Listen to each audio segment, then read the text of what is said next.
Hello student, last lecture हमारा था features of micro economics. अभी का जो क्वेश्चन है question number 2, economics chapter number 1, page number 3, okay, page number 3। इसमें एक क्वेश्चन आता है importance of micro economics. Micro economics, micro means small.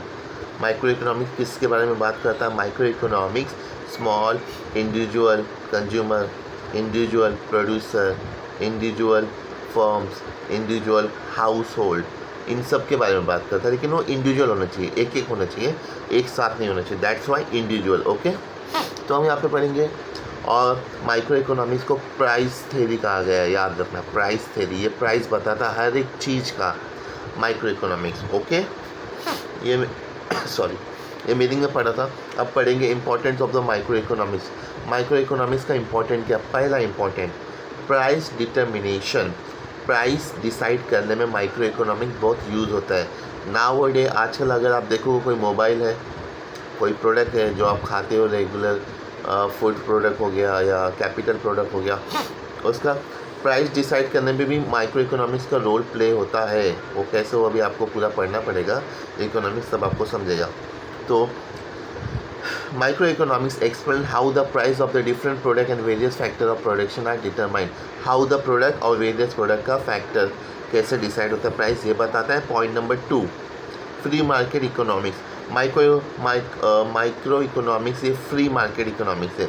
यहाँ पे अलग अलग मार्केट के प्रोडक्ट आते हैं, अलग अलग प्रोडक्ट एक मार्केट में आते हैं, अलग अलग मार्केट में अलग अलग प्रोडक्ट जाते हैं।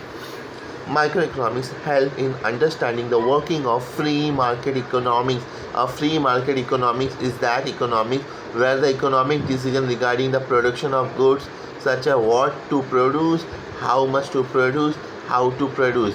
यहाँ पे डिसाइड होता है what to produce, क्या प्रोड्यूस करना चाहिए, and how much to produce, कितना प्रोड्यूस करना चाहिए, हाउ टू प्रोड्यूस, और कैसे प्रोड्यूस करना चाहिए, etc. etc. are taken at individual level. There is no intervention by the government or any other agency. यहाँ पे कोई गवर्नमेंट, कोई प्राइवेट कंपनी, कोई भी एजेंसी यहाँ पे इंटरवेंशन मतलब बीच में आती नहीं है। ये सब उनके ऊपर डिपेंड है कि क्या कैसे प्रोडक्ट प्रोड्यूस करना चाहिए। थर्ड पॉइंट आता है foreign trade. Micro economics help in explaining the various aspects of the foreign trade, like the effect of the tariff on a particular commodity, determination of currency exchange rate of any two country, gain from international trade to a particular country, etc. Foreign trade मतलब जो foreign, जैसा China से India trade करता है उसको foreign trade हुआ। तो example के तौर पे टैरिफ, पहला पॉइंट दिया टैरिफ मतलब क्या होता है? Effect on tariff. टैरिफ मतलब होता है डिस्काउंट, कि वहाँ पे कितना सस्ता मिलता है, यहाँ पे कितना महंगा मिलता है, यहाँ पे आए, वहाँ का गुड यहाँ पे आएगा तो कितना हो जाएगा रेट, उसको बोलते हैं tariff, right.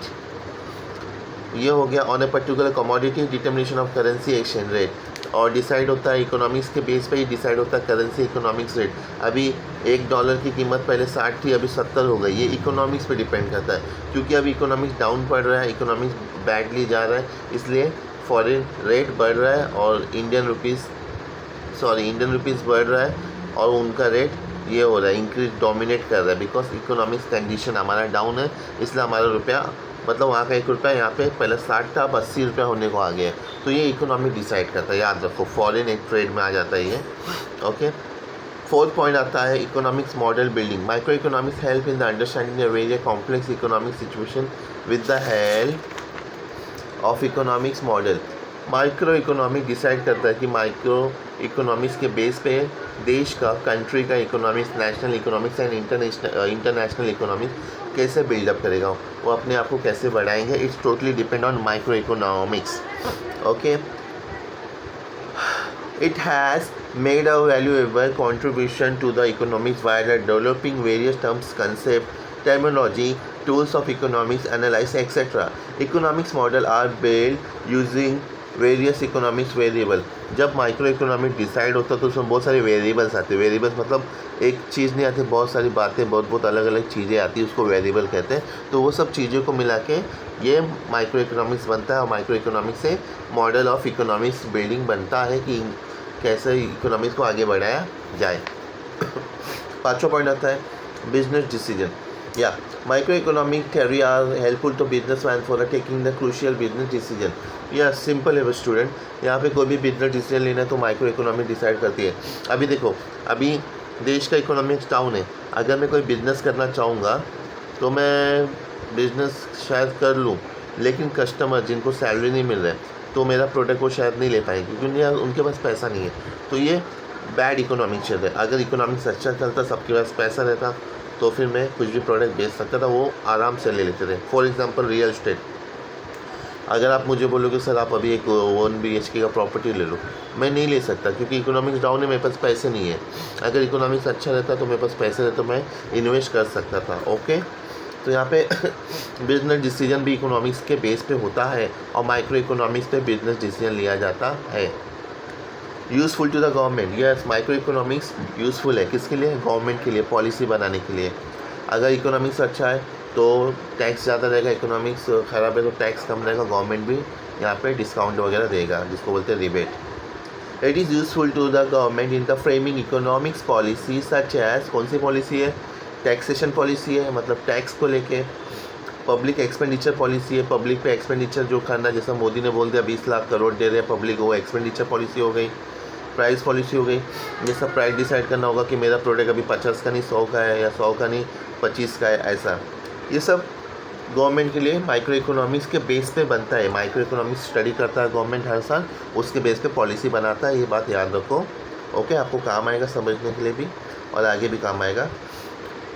Basis of the welfare economics, या basis of the welfare economic, welfare that is good economics, उसके बेस माइक्रो इकोनॉमिक्स से ही बनते हैं। Micro economics explain how to best result can be obtain through the optimum utilisation of the resources and it based allocation. It also study how tax affect social welfare, मतलब micro economics से decide होता है कि social welfare, समाज में कैसा माहौल बनेगा, समाज के लोगों पे टैक्स कितना पड़ेगा या कितना टैक्स उनको छूट मिलेगी। ये सब माइक्रो इकोनॉमिक्स पर डिपेंड करता है। अभी का जो सिचुएशन है, कोरोना का situation, it is the badly impact on the market. तो माइक्रो इकोनॉमिक्स क्या है? माइक्रो इकोनॉमिक्स के बेस पे ही डिसाइड हो रहा है कि समाज में क्या मिलना चाहिए। जैसा चावल फ्री दे रहे, गेहूँ फ्री दे रहे 3 महीने के लिए, पता है आपने देखा रहेगा 5-5 किलो मोदी ने बोल दिया। ये इकोनॉमिक्स कंडीशन को देख के बोला है, बिकॉज गरीब लोग के पास जॉब नहीं है तो खाएंगे क्या। तो ये सोशली इम्पैक्ट भी करता है, समाज के ऊपर भी इसका प्रभाव हो जाता है। इसलिए माइक्रो इकोनॉमिक्स को basis for welfare economics, welfare मतलब लोगों के सुख सुविधा के लिए भी यूज़ किया जाता है, उसको स्टडी किया जाता है। ये था हमारा क्वेश्चन 7 पॉइंट है, आप पढ़ लो। इसके बाद हम लोग आएंगे नेक्स्ट क्वेश्चन पे जिसका नाम है मैक्रो इकोनॉमिक्स। माइक्रो फीचर्स पढ़ा, अभी हम पढ़ेंगे मैक्रो का फीचर्स। बाय।